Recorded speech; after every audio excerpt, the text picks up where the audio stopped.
ఛత్తీస్గఢ్ లో మరో ఎన్కౌంటర్ జరిగింది. దీనికి సంబంధించి బ్రేకింగ్ న్యూస్ చూస్తున్నాం. బీజాపూర్ నేషనల్ పార్క్ అడవులో భద్రతా దళాలకు మావోయిస్టులకు మధ్య ఎదురు కాల్పులు చోటు చేసుకున్నాయి.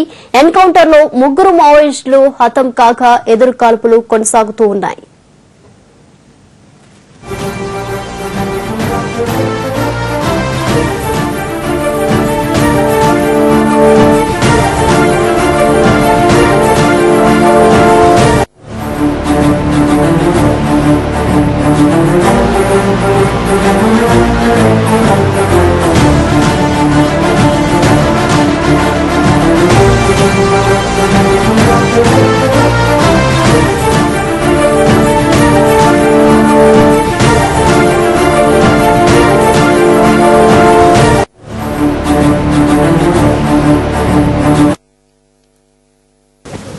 ఛత్తీస్గఢ్ లో భారీ ఎన్కౌంటర్ జరిగింది. బీజాపూర్ నేషనల్ పార్క్ అడవులో భద్రతా దళాలకు మావోయిస్టులకు మధ్య ఎదురు కాల్పులు చోటు చేసుకున్నాయి. ఎన్కౌంటర్ లో 3 మావోయిస్టులు హతం కాగా ఎదురు కాల్పులు కొనసాగుతూ ఉన్నాయి. దీనికి సంబంధించి మరింత సమాచారం రామకృష్ణ ఫోన్ లైన్ లో అందిస్తారు. రామకృష్ణ, ఛత్తీస్గఢ్ లో జరిగినటువంటి ఎన్కౌంటర్ లో 3 మావోయిస్టులు మరణించారు.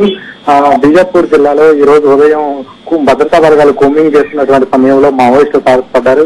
ఈ క్రమంలోనే దాదాపు 6 గంటలకు పైగా భద్రతా బలగాలకు మావోయిస్టులకు మధ్య ఎదురు కాల్పులు జరిగాయి.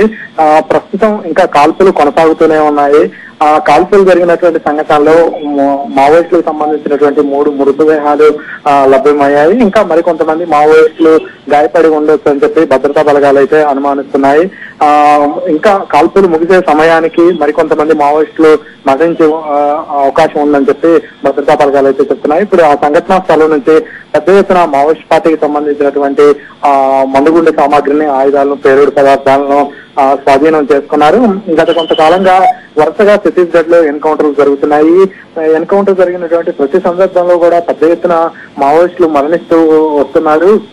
దీనికి సంబంధించి మావోయిస్ట్ పార్టీ ఎటువంటి ప్రతిఘటన చేయలేకపోతుంది. ఎందుకంటే ఒకవైపు వరుసన లొంగుబాట్లు జరుగుతున్నాయి, మరోవైపు ఎన్కౌంటర్ లో పెద్ద ఎత్తున మావోయిస్టులు మరణిస్తున్నటువంటి సమయంలో ఈ సందర్భంగా మావోయిస్ట్ పార్టీ కొంత తీవ్ర బలహీనపడ్డట్టు భద్రతా వర్గాలు అయితే చెప్తున్నాయి. అందుకనే చెప్తే ఇదే సరైన సమయం మావోయిస్టుల మీద పైచేయి సాధించడానికి అని చెప్పి భద్రతా బలగాలు ముప్పేట దాడి చేస్తున్నటువంటి పరిస్థితి ఉంది. దీంట్లో భాగంగానే వ్యూహాత్మకంగానే మావోయిస్టులు శాంతి చర్చలకు సిద్ధమని చెప్పి 2 సార్లు ప్రకటించారు. అయినప్పటికీ ప్రభుత్వం నుంచి ఎటువంటి స్పందన రాలేదు.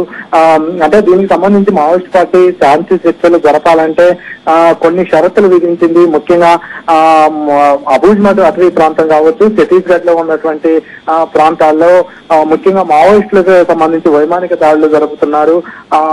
మొత్తం కూడా ఆ ప్రాంతాల్లోకి వెళ్లి ఆదివాసులను చంపేస్తున్నారు. తక్షణమే ఆ చర్యలన్నింటినీ నిలిపివేయాలని చెప్పి ప్రకటించినప్పటికీ కూడా మావోయిస్టులతో ఎటువంటి చర్చలు జరపడానికి సిద్ధంగా లేవు అని చెప్పి వాళ్ళు లొంగిపోవడమే ఏకైక మార్గం అని చెప్పి ఇటు కేంద్ర రాష్ట్ర ప్రభుత్వాలు చెప్తున్నటువంటి పరిస్థితి ఉంది. ప్రస్తుతం ఎదురుకాల్పులు అయితే కొనసాగుతున్నాయి. కాల్పులు ముగిసే సమయానికి మరికొంతమంది మావోయిస్టులు మరణించే అవకాశం ఉన్నట్లుగా భద్రతా బలగాలు అయితే చెప్తున్నాయి. Right Ramakrishna, thank you.